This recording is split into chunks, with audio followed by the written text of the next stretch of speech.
আজকের রেসিপি আমাদের মুসুরির ডালের বড়া বানিয়ে তরকারি করব। যখন দেখবে ঘরে কিছু নাই, সবসময় মাছ মাংস খেয়ে বড় যাচ্ছে, তখন কী রান্না করবে বুঝতে পারছে না, তখন এরা মুসুরির ডাল ভিজিয়ে মিক্সারে হোক শিলে হোক বেটে বড়া বানিয়ে আলুতে তরকারি করবেন, খেতে বেশ ভালো লাগে। দেখুন আমি সকালবেলা ডালটা ভিজিয়ে রেখেছিলাম, শিলে বেটে নিয়ে এসেছি। এখন লবণ হলুদ মাখিয়ে বড়াটা বানিয়ে নেবো, তারপরে তরকারি করবো। আর সবসময় তো ডালও খেতে ভালো লাগে না, অন্যরকম হলে বড়া বানিয়ে তরকারি হলো ভালো লাগে না। ডালি বড়ার তরকারি বেশ ভালো লাগে খেতে। লবণ হলুদ এখন সুন্দর করে লবণ হলুদ দিয়ে ডালটাকে মেখে নেব। ডালের মধ্যে লবণ হলুদ মাখিয়ে নিয়েছি, বড়াগুলো বানিয়ে নেবো ছোটো ছোটো করে তেলের মধ্যে দেবো। আমি ছোটো ছোটো করে দিচ্ছি, আপনারা সাইডে এর থেকে বড়ও দিতে পারেন, এটা ছোটো।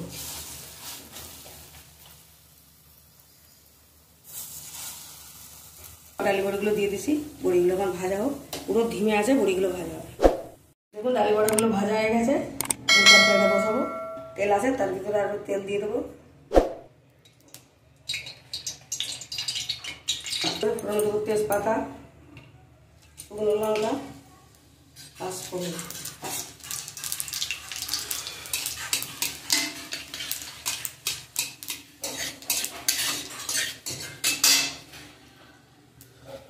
এখানে আদা, কাঁচা লঙ্কা, রসুন, পেঁয়াজ একসঙ্গে বাটা।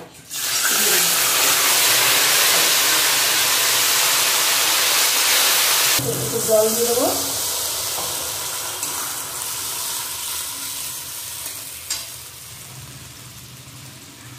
পরিমাণ মতন লবণ,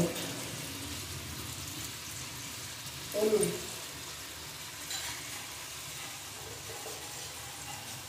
লঙ্কা গুঁড়ো, সব কিছু দিয়েছি। বেশ কিছুক্ষণ সুন্দর করে মশলাটা কষাবো, যতক্ষণ না তেল ছাড়ছে। কষিয়ে নিয়েছি, কত সুন্দর মশলাটা কষানো হয়েছে, তেলও ছেড়ে দিয়েছে। এখন আলু দিয়ে আরো কিছুক্ষণ কষাবো।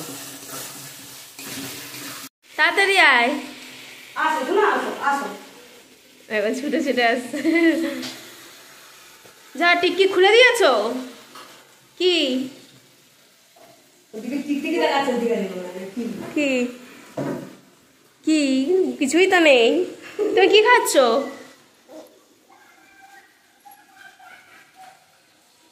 কি খাচ্ছ? যায় না ওদিকে। পরিমাণ মতো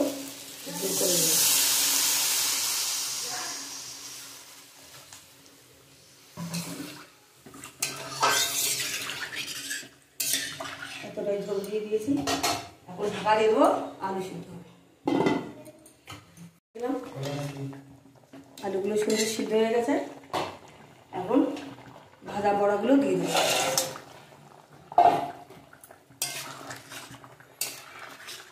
বড়াগুলো দিয়ে দিয়েছি, ঝোলের মধ্যে বড়াগুলো 5 মিনিট জাল হবে, নামিয়ে দেবো।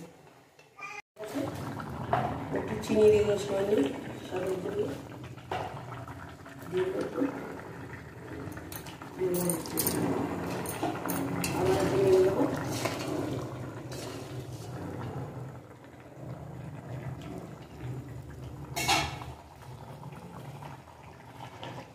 দিয়ে দেবো একটু ভাজা মশলা, জিরে, ধনে, শুকনো লঙ্কা, শুকনোগুলো ভেজে পেস্ট করা। রান্না করা হয়ে গেছে, গ্যাস অফ করে এখন নামিয়ে নেবে। সেই কারণে বড় তরকারি নামিয়ে রাখলে কিন্তু ঝোল টেনে নেয়।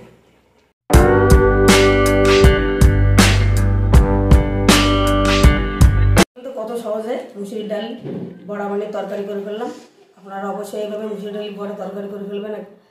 মুসুরির ডালই নয়, যে কোনো ডাল এরকম ভিজিয়ে বেটে তরকারি করলে কিন্তু আলু দিয়ে খেতে বেশ ভালো লাগে। আজকের ভিডিওটা কেমন লাগলো অবশ্যই কমেন্টে জানাবেন, লাইক শেয়ার করবেন, আর সাবস্ক্রাইব করে এভাবে আমাদের পাশে থাকবেন। দেখা হচ্ছে পরের ভিডিওতে।